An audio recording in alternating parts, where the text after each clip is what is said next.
4 people, 1 boat, 3,000 miles, 40 days. This is the Force Atlantic team. They're in their last training week before undertaking the Talisker Whiskey Challenge from the Canary Islands to Antigua.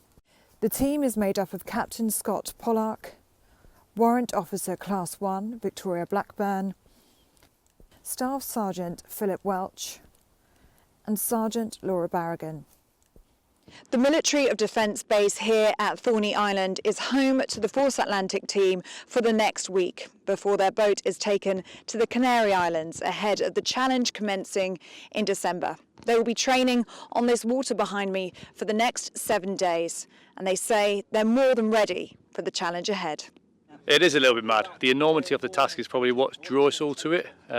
More people have gone to space than they have rowed an ocean. I think that statistic alone is quite impressive and illustrates just how difficult this challenge is. So we're trying to cross the ocean in the quickest time possible for a mixed team. The record sits around 42 days, so we're trying to do it under that.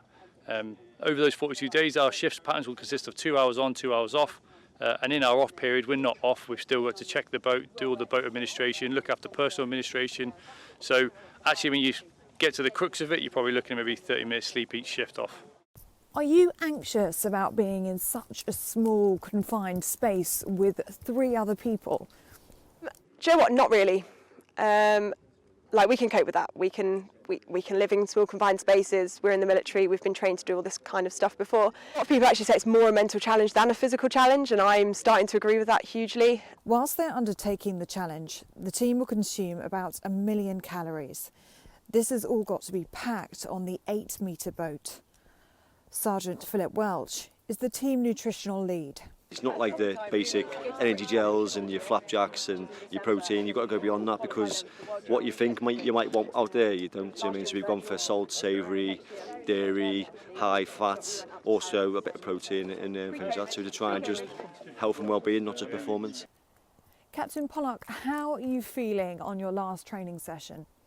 I think I'm looking forward to it now, because we've spoke about it for 2 years. As a team, we've been together for 18 months. We've gone through, we think, every possibility and spoken about, all the different circumstances, the components of what makes a successful ocean row. And actually, it's now time to put our money where our mouths are. We've spoke about it, we've trained for it, we've gone through all the different procedures that we think we need to do, and that's based on all our research we've done. So yeah, I think we're now ready to just go with it. It's accepting that, that is quite small, that is quite tight. Phil and I do like hugging each other when we're in there together. There's no way you can get around that. But actually, it's part of the process. You don't row an ocean in all its comforts. You row it in adverse conditions, and this is it.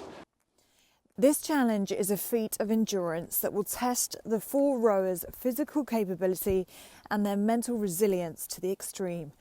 But the team are keeping themselves motivated and determined. The biggest thing that's motivating us is raising that money for the RBL. We've spoken about hopefully breaking the mixed team record, which is getting kind of closer and closer and bigger in our minds to aim towards. And yeah, it's raising that money for the RBL, because once we're out there, it's down to us, isn't it? But yeah, I mean, our family and friends meeting us at Antigua, that'll always be nice. The cocktail on the beach to the end, perfect. But really, it's helping the RBL and raising the money.